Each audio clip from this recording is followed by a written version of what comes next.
marina fa vitsy dia vitsy ny olona mianatra nampianarana resaka hosodoko.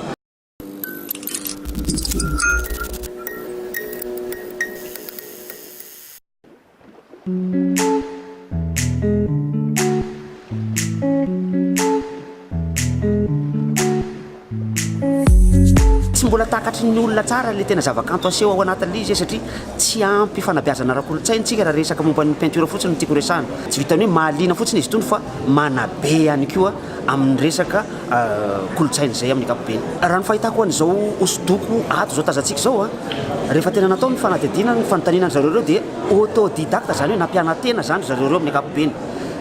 Proof zany fa hoe voafolakitsika ity zavatra ity. Nampianarana teo Madagasikara ny peinture malagasy io peinture io tao anaty rova ny école voalohany nampianarana azy natao hoe école du palais izy tamin'izany.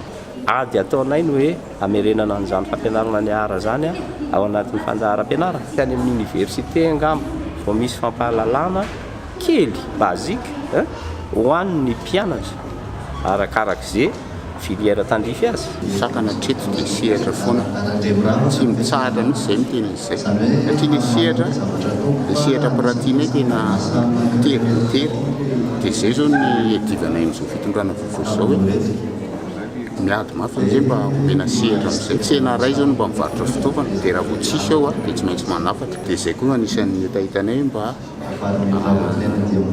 hisy fitaovana mba maharitra mandavan-taona zany mba ahafahanay manatsara ny asa tany.